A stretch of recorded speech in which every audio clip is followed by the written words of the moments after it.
NEET में grace mark पाने वाले 1563 छात्रों को फिर से परीक्षा का विकल्प। ग्रेस मार्क पाए हुए अभ्यर्थियों का स्कोर कार्ड होगा रद्द।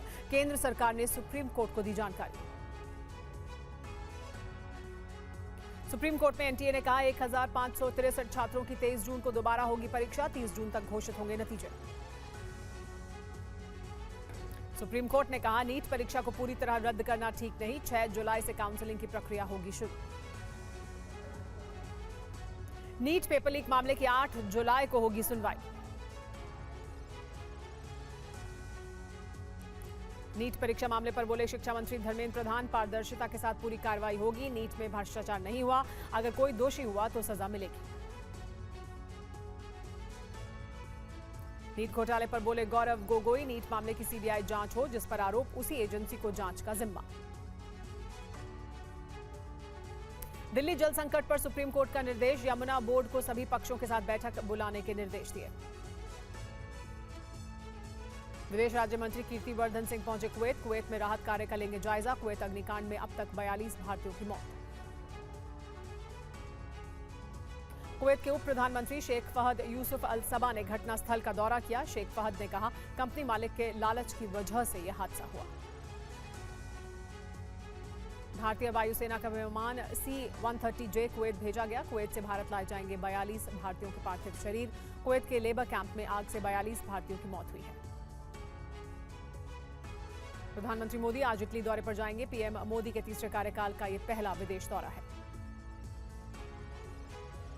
तो 14 जून को पीएम मोदी G7 समिट में शामिल होंगे। कई देशों के राष्ट्राध्यक्षों से पीएम की होगी मुलाकात। यूक्रेन में शांति को लेकर भी G7 में चर्चा संभव है। 18 जून को अपने संसदीय क्षेत्र वाराणसी जाएंगे पीएम। किसान सम्मेलन को करेंगे संबोधित। राजनाथ सिंह ने रक्षा मंत्री का पदभार संभाला। कहा रक्षा क्षेत्र में देश को आत्मनिर्भर बनाना चाहते हैं। पेमा खांडू ने अरुणाचल प्रदेश के मुख्यमंत्री के रूप में ली शपथ। चौना मेन ने उप मुख्यमंत्री की शपथ ली। अमित शाह, जेपी नड्डा समेत कई नेता रहे मौजूद।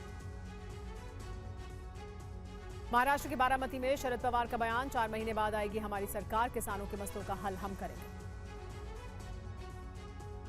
अजीत पवार की पत्नी सुनेत्रा पवार ने भरा नामांकन। राज्यसभा के लिए भरा गया ये नामांकन। डोडा में 24 घंटे में दूसरा आतंकी हमला। सुरक्षा बलों ने आतंकियों को घेरा। आतंकी हमले में एक एसओजी जवान घायल।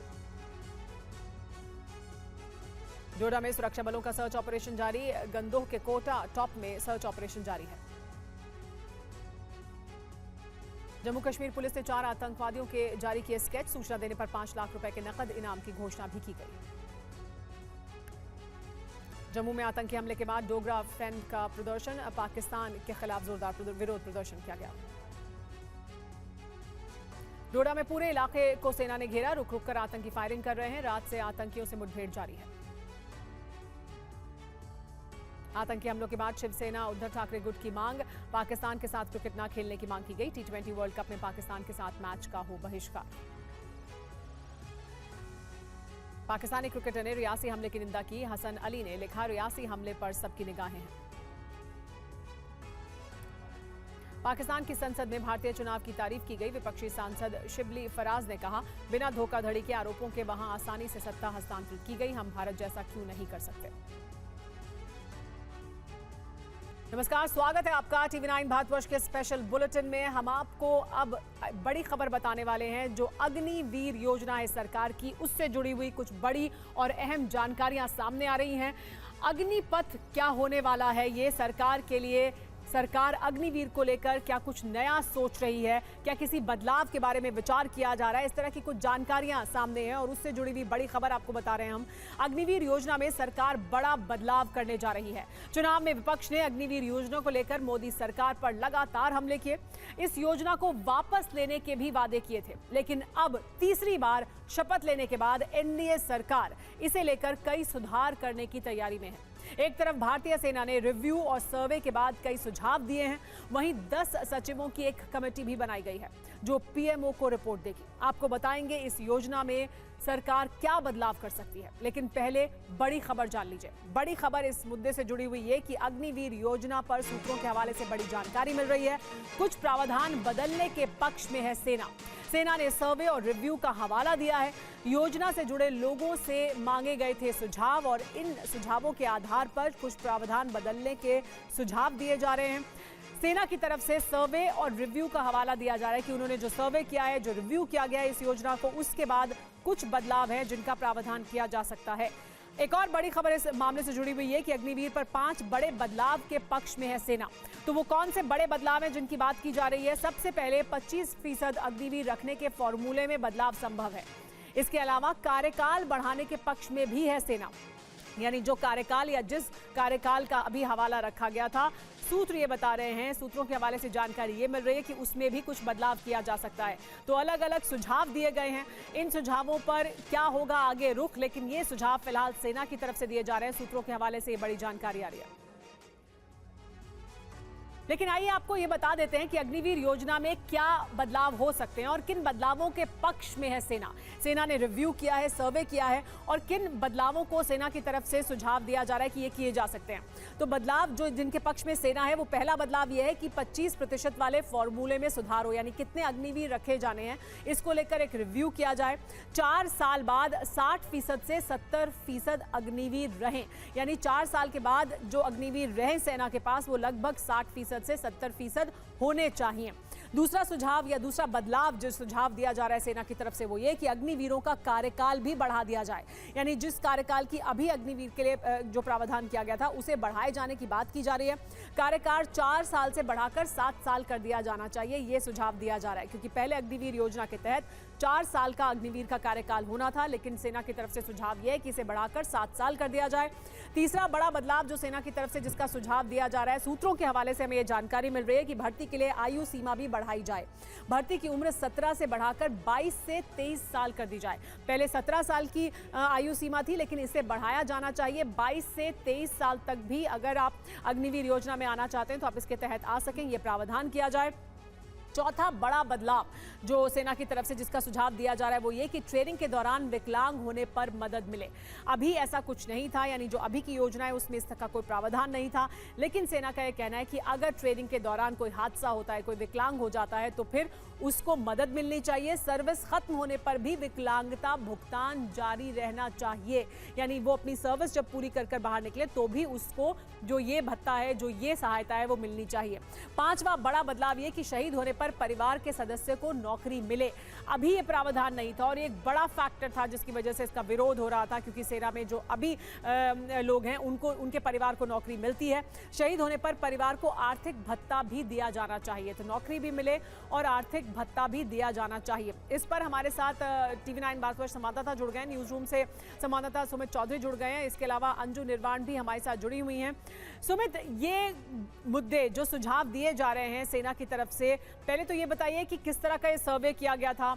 ये जो सुझाव हैं जो सेना की तरफ से रिव्यू और सर्वे के बाद बताए गए हैं, ये दरअसल वही अहम मुद्दे हैं जिन पर लगातार राजनीति भी होती रही है, जिनको बड़ा मुद्दा भी माना गया है कि ये वजहें हैं जिसकी वजह से इसका विरोध हो रहा था। देखिए सुमेरा, सबसे पहले तो हमें जानना जरूर है आखिरकार अग्निवीर योजना या फिर अग्निपथ योजना क्यों लाई गई। दरअसल लगातार जो बजट पर प्रेशर बढ़ रहा था या फिर जो फोकस बढ़ रहा था वो ज्यादातर पेंशन को लेकर ही था। पेंशन एक बड़ा कंसर्न था, जिसकी वजह से नए मॉडर्नाइजेशन या फिर ट्रांसफॉर्मेशन जो तीनों फोर्सेज हैं वो नहीं कर पा रही थी। अभी जो अग्निवीर योजना आई है उससे लगभग, क्योंकि एक सैनिक के ऊपर जो खर्च होता है उसमें कटौती करीबन 2 लाख की आई है, और अगर सालाना की बात करें तो 60,000 सैनिकों पर कटौती 1,000 करोड़ से ज्यादा का, यानी 1,000 करोड़ रुपए आपको ज्यादा मिलेगा अपनी मॉडर्नाइजेशन को लेकर। लेकिन इसके कई और पहलू भी हैं जिसपे लगातार विपक्ष या फिर कई लोग जो हैं सवाल खड़े कर रहे थे, जिसको लेकर सबसे बड़ा बात है कि 4 साल के बाद जो अग्निवीर निकलेंगे या फिर जो सैनिक निकलेंगे वो आखिरकार कहां जाएंगे, जॉब सिक्योरिटी। दूसरा सबसे इंपॉर्टेंट बात यह कि उनकी फाइनेंशियल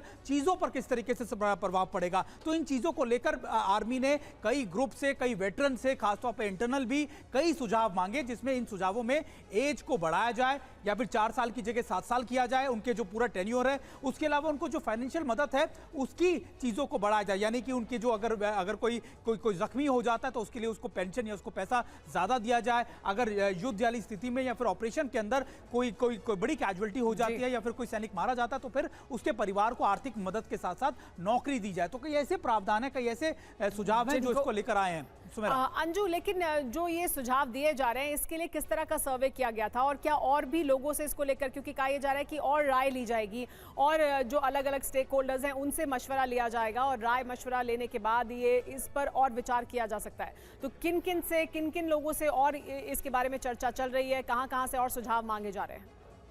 जी देखिए, मैं आपको यहाँ पर ये बताना चाहूँगी कि आर्मी ने सबसे पहले अपना ये एक इंटरनल सर्वे किया है, क्योंकि जहाँ एक और विपक्ष इस पर हंगामा करता रहा और अग्निवीर योजना को लेकर जो युवाओं के बीच में भी रोष था, तो ऐसे में सबसे पहले आर्मी ने अपना इंटरनल सर्वे किया, यानी कि जितने भी बड़े अधिकारी आर्म फोर्सेस के हैं उनके साथ जो है इस पर वार्तालाप की गई, उनका फीडबैक लिया गया। इसके अलावा जो वेटरन्स हैं, यानी कि जो फौजी रिटायर हो चुके हैं, बड़े जिनको अनुभव रहा है हर तरीके का, उन लोगों से भी इसको लेकर फीडबैक लिया गया है। और फीडबैक के बाद आपको बता दें, जिस तरह की डिफेंस सोर्सेज से हमें जानकारी मिली है, सबसे पहले जो प्रतिशत है, यानी कि 25% ही अग्निवीरों को बाद में परमानेंट करने की बात थी, उस संख्या को बढ़ाने की बात की जा रही है, यानी उस परसेंटेज को बढ़ाने की बात की जा रही है, जो कि 60 से 70% हो सकता है। वहीं इसके अलावा जो अग्निवीर है ये योजना, क्योंकि इसके बाद आपको बता दें कि युवाओं का जो एक तरीके से उसमें भर्ती होने की एक अलग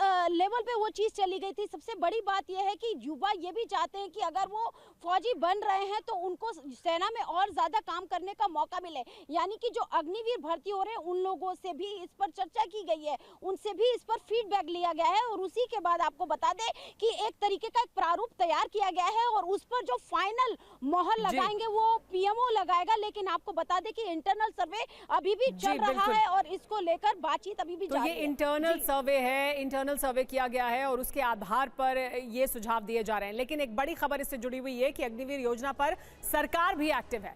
पीएमओ ने 10 सचिवों की एक कमेटी बनाई है। कमेटी में बड़े मंत्रालयों के सचिवों को शामिल किया गया है। 16 जून तक कमेटी रिपोर्ट तैयार करेगी। सूत्रों के हवाले से जानकारी मिल रही है कि पीएमओ ने 10 सचिवों की कमेटी बनाई है। तो यानी ये जानकारी सूत्रों के हवाले से कि 16 जून तक कमेटी रिपोर्ट भी तैयार कर देगी। कमेटी में बड़े मंत्रालयों के सचिवों को शामिल किया गया है। 10 सचिव हैं जो इस कमेटी का हिस्सा हैं, ये जानकारी सूत्रों के हवाले से मिल रही है। लेकिन आइए आपको बताते हैं कि कमेटी जो रिपोर्ट तैयार कर रही है उस पर आगे दरअसल क्या होगा। अग्निवीर पर एक्शन में है सरकार, ये बड़ी जानकारी। 16 जून से पहले कमेटी अपनी रिपोर्ट तैयार करेगी। प्रधानमंत्री के इटली से लौटने के बाद ये रिपोर्ट प्रधानमंत्री को सौंप दी जाएगी। सूत्रों के हवाले से जानकारी ये भी मिल रही है कि रिपोर्ट पर पीएम को प्रेजेंटेशन दिया जाएगा। 17 या 18 जून को पीएम को प्रेजेंटेशन संभव है, यानी 17 या 18 जून को प्रधानमंत्री इसका प्रेजेंटेशन देखेंगे। सुझावों पर पीएमओ आखिरी फैसला लेगा, यानी आखिरी फैसला प्रधानमंत्री को उनके कार्यालय को लेना है। राज्य और संबंधित लोगों से भी सरकार बात करेगी। तो सिर्फ यही रिपोर्ट नहीं, सेना का एक इंटरनल सर्वे, ये सचिवों की रिपोर्ट और उसके बाद अलग अलग जो सरकारें हैं, जो राज्य सरकारें हैं, उनसे भी सरकार की तरफ से बात की जाएगी, यानी कुछ और स्टेक होल्डर्स से बात की जाएगी। दरअसल इसका मकसद क्या है वो भी आपको बता दें। अग्निवीर को आर्थिक तौर पर और मजबूत करना, ये बड़ा मकसद है। वो कमियां जिनको लेकर लगातार सवाल उठते रहे हैं उन्हें एड्रेस करना एक बड़ा मकसद है। सुबह देखिए, ये जो कमिटीज बनाई गई हैं, जो सुझाव दे रही हैं, जो बदलाव की बात हो रही है कि ये बदलाव हो सकते हैं, संभव है। दरअसल आखिरी कोशिश क्या है कि आर्थिक तौर पर मजबूती मिले और आम तौर पर बड़ी संख्या में भारत में जो युवा हैं, जब वो चुनते हैं कि वो सेना में जाएंगे तो वो उसे एक लंबे करियर ऑप्शन के तौर पर देखते हैं। तो बहुत लंबा ना सही, लेकिन एक सेफ करियर ऑप्शन उनके लिए हो ये, और इसकी वजह से उन्हें अगर किसी भी तरह का कोई नुकसान होता है तो उसकी भरपाई भी सेना करे। दरअसल इन तमाम मुद्दों को एड्रेस करने की क्या कोशिश है? बिल्कुल, देखिए सुमेरा, इस कदम को इसलिए उठाया गया था ताकि हमारे पास जो यंग आर्मी है, यानी जो एज फैक्टर है, उसको रिड्यूस किया जा सके। यंग आर्मी हो, टैलेंटेड, और खासतौर पर यह भी कि जो फाइनेंशियल जो प्रेशर्स है उसको कम किया जा सके। ये कदम इसलिए उठाए गए थे। लेकिन जब ये इंट्रोड्यूस किया गया था तभी ये बताया गया था कि इसमें कई और चीजें हैं जो समय के अनुसार बदलाव की जाएगी। तो निश्चित तौर पर कई सवाल इस पर खड़े हुए, खासतौर पर टेन्योर को लेकर कि 4 साल के बाद आखिरकार जो अग्निवीर होगा या फिर जो शख्स होगा जो 4 साल की नौकरी करता है वो क्या करेगा, उसके फाइनेंशियल स्टेटस को लेकर, उसके फाइनेंशियल सिक्योरिटी को लेकर सवाल। तो उसके बाद ये अमेंडमेंट्स लगातार सजेस्ट किए जा रहे हैं। मैं आपको ये भी बताऊं कि ये सुझाव हैं लगातार जो स्टेक होल्डर्स हैं, खासतौर पर चाहे वो आर्मी हो, नेवी हो, एयरफोर्स हो, सभी स्टेक होल्डर से उनके सुझाव मांगे जा रहे हैं। सुझावों के बाद लगातार उस पर चर्चा की जाएगी। फिर ये लगातार हमने देखा कि 10 जो बड़े सचिव हैं खासतौर पर महत्वपूर्ण मंत्रालयों के, उनकी भी एक कमेटी गठित की गई जो लगातार अपने सुझाव भी देगी, अपने प्रपोजल भी तैयार करेगी, जो अलग से पीएमओ को या फिर आप कह सकते हैं कि पीएम को ब्रीफ करेंगे। सुमित, तो इन सभी सुझावों को क्या ये माना जा सकता है कि ये तमाम सुझाव लेने के बाद, क्योंकि बड़े कमिटीज हम देख रहे हैं और बहुत एक्शन में दिखाई दे रही है सरकार, जो जानकारी मिल रही है सूत्रों के हवाले से, क्या संभव है कि इसमें कोई बदलाव हम फौरन देखें, मतलब बहुत जल्द देखें? देखिए बिल्कुल बहुत जल्द ये तो तय है कि सरकार जिस तरीके से एक्शन मोड में है, वो निश्चित तौर पर सरकार इसमें कुछ अमेंडमेंट कर सकती है, कुछ और चीजें हैं जो खासतौर पर अग्निवीरों को दे सकती है। तो निश्चित तौर पर सरकार की जो स्ट्रैटेजीज हैं अगर आप देखें वो इसी बेसिस पर है कि जल्दी ही इसमें जो भी कह सकते हैं कि खामियां या फिर आप कह सकते हैं कि जो और जो सवाल खड़े रहे उसको किसी तरीके से मैनेज किया जा सके, उनको ज्यादा से ज्यादा सुविधा दी जा सके, ताकि लोगों में खासतौर पर अग्निवीरों में कॉन्फिडेंस आए कि 4 साल के बाद या फिर उनके टेन्योर खत्म होने जाने के बाद भी उनकी जो सिक्योरिटी है, उनको जो फाइनेंशियल वो है वो उसका और ज्यादा मजबूत अंजू, होगा। जो आप भी अभी बता रही हैं, जो सेना में भी इंटरनल सर्वे किया गया है, यानी सेना की तरफ से एक सर्वे किया गया है, सचिवों की रिपोर्ट मांगी गई है, जल्द ही क्या ये उम्मीद की जा सकती है कि इसमें कोई बड़े बदलाव होंगे, या वो तमाम मुद्दे जिन पर सवाल उठ रहे थे और ये जो सुझाव दिए जा रहे हैं, ये क्या ज्यादातर उन मुद्दों को एड्रेस कर रहे हैं जो सवाल उठ रहे थे? जी बिल्कुल सुमेरा, यहाँ पर आपको बता दूं कि जिस तरीके से अभी सरकार का गठन हुआ और उसमें अगर हम डिफेंस मिनिस्ट्री की बात करें तो 100 दिन के एजेंडे में जो सबसे महत्वपूर्ण एजेंडा है वो अग्निवीरों का है। और उसी को लेकर आपको बता दें कि 10 दिन जो 16 से 17 जून की जो तारीख बताई जा रही है, तब तक एक रिपोर्ट पीएमओ को सौंपी जाएगी। यानी कि ये सबसे पहला वो एजेंडा होगा जो कि सरकार चाहती है कि इसको एड्रेस किया जाए। वहीं इसके अलावा आपको बता दें कि जिस तरीके से अग्निवीरों ने इस योजना में भागीदारी ली, लेकिन कहीं ना कहीं इसका जो कार्यकाल की अवधि थी वो बहुत कम थी और उस वजह से एक निराशा भी जो जवान है उनके अंदर होती। और इसी तमाम चीजों को एड्रेस करने के लिए उसका जो कार्यकाल है उसको बढ़ाया जाएगा। इसके अलावा जब 7 से 8 साल के बाद जब वो लोग सेवा से मुक्त होंगे तो उसके लिए भी एक यानी एजेंडे पर है, यानी अंजू 100 दिन के एजेंडे में शामिल है। डिफेंस मिनिस्ट्री के भी, सरकार भी जिस तरह से एक्शन में दिखाई दे रही है, सूत्रों के हवाले से जानकारी मिल रही है, लग रहा है कि बहुत जल्द इस पर एक्शन होगा, यानी शुरुआत में ही, और जो अभी तारीखें बताई जा रही है इसमें ही कोई बड़ा बदलाव हो सकता है। आप दोनों का बहुत बहुत शुक्रिया ये तमाम जानकारी हमें देने के लिए। एक बड़ी खबर प्रधानमंत्री नरेंद्र मोदी के विदेश दौरे से जुड़ी हुई। आज इटली रवाना होंगे प्रधानमंत्री मोदी। G7 शिखर सम्मेलन में शिरकत करने के लिए जा रहे हैं इटली की पीएम ने दिया है विशेष निमंत्रण। आउटरीच देश के रूप में भारत को न्योता मिला है G7 में शामिल होने के लिए। प्रधानमंत्री मोदी के तीसरे कार्यकाल में शपथ लेने के बाद उनका ये पहला विदेश दौरा है, जिससे इसका महत्व और भी बढ़ जाता है। इस यात्रा के दौरान प्रधानमंत्री मोदी अन्य विश्व के नेताओं से मुलाकात करेंगे और भारत के वैश्विक दक्षिण के महत्वपूर्ण मुद्दों पर चर्चा करेंगे। मोदी इटली के प्रधानमंत्री जॉर्जिया मेलोनी के साथ भी द्विपक्षीय बैठक करने वाले हैं। जॉर्जिया मेलोनी जब भारत आई थी 2023 में, तब भारत और इटली ने अपने द्विपक्षीय संबंधों को और आगे बढ़ाया था, रणनीतिक साझेदारी तक बढ़ाया गया था संबंधों को, और अब एक बार फिर द्विपक्षीय बातचीत होगी जॉर्जिया मेलोनी और प्रधानमंत्री नरेंद्र मोदी के बीच। और देखिए ये लाइव तस्वीरें हम आपको दिखा रहे हैं G7 समिट की। इटली के फसानो में G7 समिट के मेहमान पहुंचना शुरू हो चुके हैं। थोड़ी देर पहले जो बाइडेन का स्वागत किया इटली की पीएम ने। तो देखिए ये तस्वीरें, एक तरफ प्रधानमंत्री नरेंद्र मोदी की रवाना होने की तस्वीर, तो दूसरी तरफ हम आपको दिखा रहे हैं इटली के फसानो में किस तरह से जो G7 के नेता है वो पहुंच चुके हैं, और जो फोटो ऑप है उसकी तस्वीरें हम आपको दिखा रहे हैं। G7 के तमाम देश, UK, America, France, Germany, Italy, Canada और जापान, ये 7 देश हैं G7 के सदस्य, सभी यहाँ पहुंच चुके हैं। और फोटो ऑप इस वक्त हम देख रहे हैं उनका। इटली में बैठक शुरू हो चुकी है। हमारे साथ इस पर और ज़्यादा जानकारी के लिए TV9 भारतवर्ष संवाददाता मनीष जुड़ गए हैं। मनीष, G7 की जो समिट है उसकी अहमियत है ऐसे समय में, तब जबकि विश्व में हम देख रहे हैं कि अलग अलग युद्ध के मैदान खुले हुए हैं। यूरोप में राजनीतिक तौर पर बदलाव हमने देखा है, यूरोप में आर्थिक तौर पर भी कई कंस्ट्रेंट्स इस वक्त हैं उनके सामने, तो काफ़ी चैलेंजिंग है क्या इस वक्त G7? क्या हैं बड़े अहम मुद्दे G7 के सामने? बिल्कुल सही कहा आपने। देखिए सबसे बड़ी बात तो ये है कि कायदे से G7 या फिर जब G8 था तो उसका गठन ही हुआ था कि आर्थिक मुद्दे पर जो है सो डिस्कशन हो और दुनिया को किस तरह से आर्थिक मंदी से बाहर निकाला जाए। लेकिन बाद में रूस को निकाला गया, हटा दिया गया, और उसके बाद G7 का जो फोकस है अभी फिलहाल रूस यूक्रेन युद्ध पर है। अभी उसका फोकस है मिडिल ईस्ट पर। और ऐसे हालात में जबकि इस वक्त दुनिया तीसरे विश्व युद्ध के मुहाने पर खड़ी है, तो क्या गुंजाइश है कि उस तीसरे विश्व युद्ध को होने से रोका जा सके? देखिए प्रधानमंत्री मोदी ने जब रूस के राष्ट्रपति से कहा था कि ये युद्ध ये युग युद्ध का नहीं है, तो वही बात प्रधानमंत्री मोदी G7 में भी अपना मंतव्य वही रखने वाले हैं। लेकिन बाकी देशों की क्या भूमिका होगी? उन G7 के जो कंट्री हैं, अमेरिका, कनाडा, ब्रिटेन, इटली, इनकी क्या भूमिका होगी? क्योंकि ये तो नाटो मेंबर के तौर पर रूस से लड़ने के लिए जा ही रहे हैं। तो वैसी स्थिति में लगता है कि G7 ये फैसला करेगा कि रूस और नाटो की जंग कितनी जल्दी हो सकती है। मुझे लगता है डिस्कशन का सार यही निकल कर आने वाला है। जी हाँ, तो युद्ध एक अहम मुद्दा है और युद्ध की वजह से पैदा हुए हालात अहम मुद्दा हैं G7 के सामने। बहुत शुक्रिया मनीष इस तमाम जानकारी के लिए। तो इटली में क्या कुछ हो रहा है उस पर नजर बनी हुई है, लेकिन युद्ध के मैदान में क्या हो रहा है वो भी आपको बता दें। परमाणु खतरे के नए प्रमाण मिल रहे हैं और ये दुनिया के लिए चिंता की वजह है। रूस और यूक्रेन के बीच चल रही जंग की आहट हो रही है, अमेरिका तक ये पहुंच चुकी है।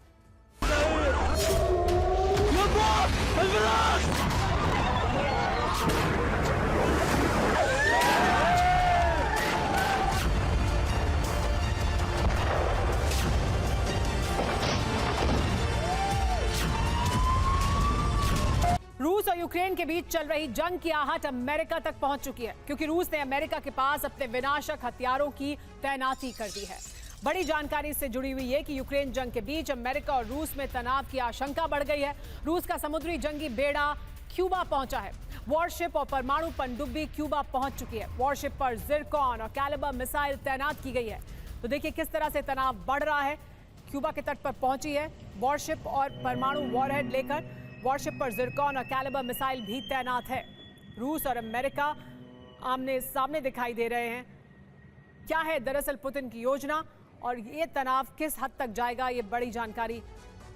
अमेरिका के पास परमाणु युद्ध का आगाज हो सकता है क्या, ये बड़ा सवाल उठ रहा है रूस के नए कदम की वजह से। रूस के जंगी बेड़े को 12 जून से रूस के बेड़े पर तैयारी की जा रही थी। तो देखिए क्या हो रहा है, दरअसल रूस की तैयारी किस तरह की दिखाई दे रही है और इस वजह से कहा यह जा रहा है कि क्या ये परमाणु युद्ध का आगाज हो सकता है। जंगी बेड़े को क्यूबा भेजा गया है। 12 जून से समंदर में युद्धाभ्यास है। रूस के बेड़े पर अमेरिका की नजर है, यानी अमेरिका लगातार नजर बनाए हुए है कि किस तरह की गतिविधियां की जा रही हैं।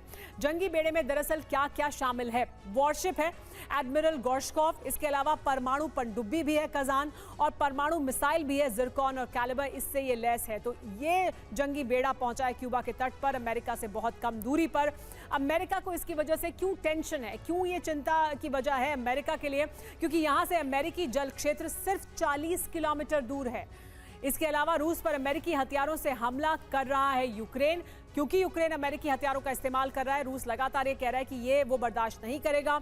रूस पर अमेरिकी हथियारों के हमले से दरअसल पुतिन नाराज हैं और अब उन्होंने अमेरिका के बिल्कुल रेंज में अपने वॉरशिप को पहुंचा दिया है। 2 फ्रंट पर न्यूक्लियर युद्धाभ्यास शुरू हो चुका है। बेलारूस और रूस टैक्टिकल न्यूक्लियर हथियारों से हमले की ड्रिल कर रहे हैं। तो इसके साथ ही अमेरिका के नजदीक उत्तर अटलांटिक सागर में रूस की नेवी परमाणु मिसाइलों से हमले का अभ्यास कर रही है। पोलैंड की रिपोर्ट है कि रूस कैलिनिनग्राड से न्यूक्लियर हमले का ब्लूप्रिंट तैयार कर चुका है।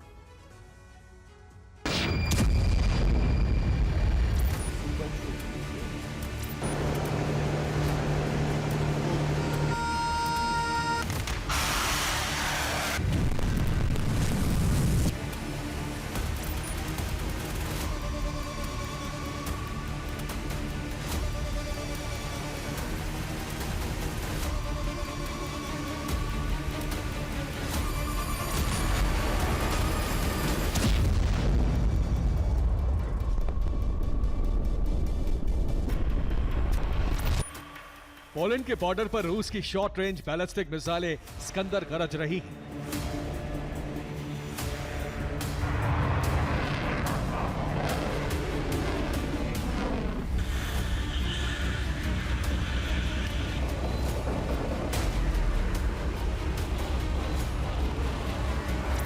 अमेरिका के करीब रूस के डिस्ट्रॉयर और सबमरीन समंदर में मिसाइलें बरसा रहे हैं।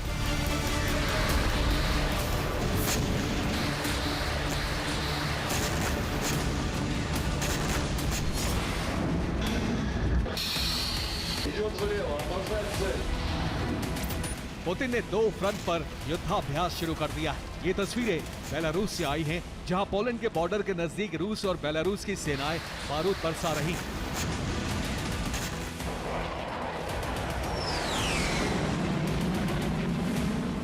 रूस और बेलारूस के फाइटर जेट मिलकर उड़ान भर रहे हैं।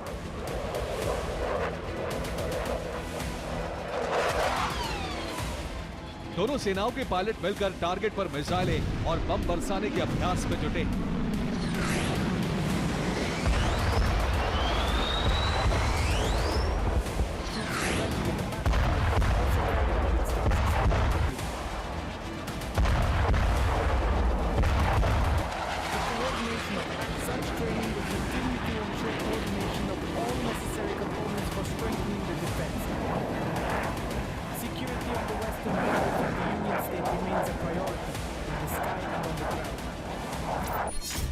बेलारूस के साथ रूस ने टैक्टिकल न्यूक्लियर युद्धाभ्यास का दूसरा चरण शुरू कर दिया है। युद्धाभ्यास में स्कंदर मिसाइल सिस्टम से हमले किए जा रहे हैं। इसके साथ ही MiG-31 fighter jet, Kinjal hypersonic मिसाइलों से हमले का अभ्यास किया जा रहा है। रूस के long range TU nuclear bomber Poland के करीब मंडरा रहे हैं।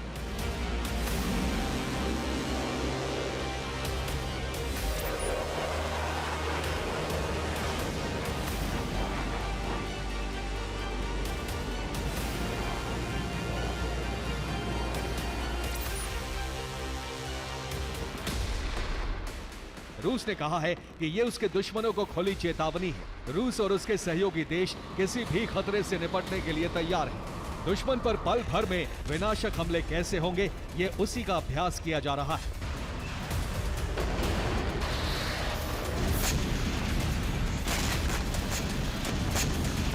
पोलैंड के विदेश मंत्रालय की रिपोर्ट है कि रूस कैलिनिनग्राद और बेलारूस से परमाणु हमले कर सकता है। रूस ने कैलिनिनग्राद में 100 से ज्यादा न्यूक्लियर वॉरहेड तैनात किए हैं। बेलारूस में पोलैंड की सीमा के करीब 60 से ज्यादा स्कंदर मिसाइलें परमाणु हथियार के साथ तैनात की गई हैं।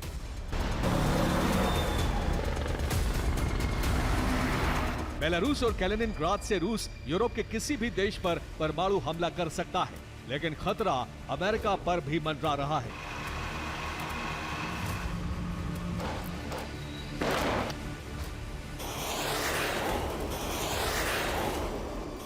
अमेरिका के करीब उत्तर अटलांटिक महासागर में रूस की नेवी युद्धाभ्यास कर रही है।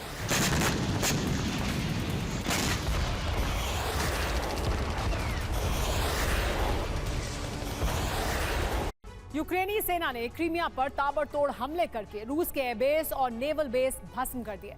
क्रीमिया पर यूक्रेन ने 3 तरफ से हमले किए। इन हमलों में रूस को भारी नुकसान उठाना पड़ा। यूक्रेन के इस कदम से तिलमिलाए क्रेमलिन ने ऑपरेशन प्रतिशोध शुरू कर दिया है।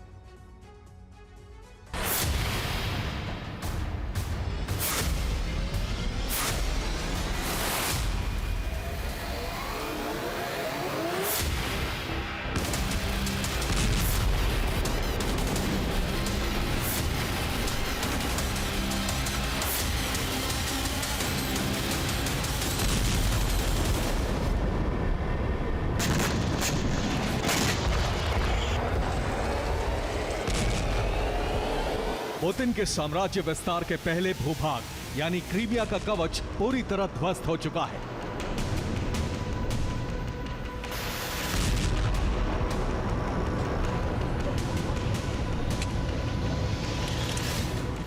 यूक्रेन ने पूरे क्रीमिया पर विनाशक बारूदी हमले किए हैं। क्रीमिया के कई इलाकों सहित ब्लैक सी, अजोव सागर तक तबाही मचा दी है।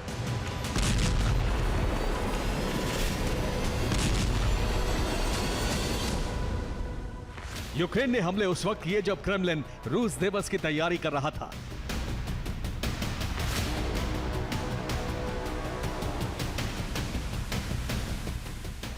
जून को रूस दिवस के जश्न में क्रीमिया में भी छुट्टी घोषित थी और इसी दिन यूक्रेन ने रूस के गर्व पर हमले किए।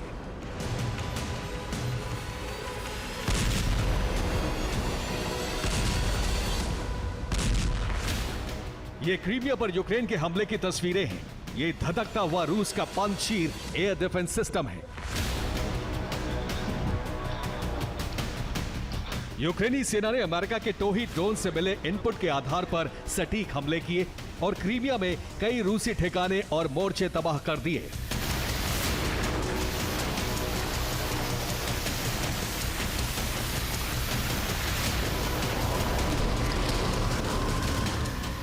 यूक्रेन ने 11 जून को पूरी रात क्रीमिया पर मिसाइल हमले जारी रखे। पूरी रात क्रीमिया धमाकों से दहलता रहा।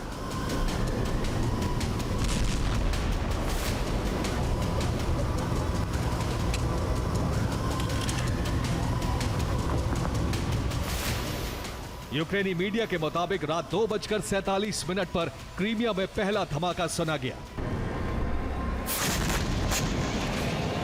इसके बाद क्रीमिया के कई इलाकों में एक साथ धमाके गूंजने लगे। यूक्रेन ने क्रीमिया के नेवल बेस पर सबसे पहला हमला किया।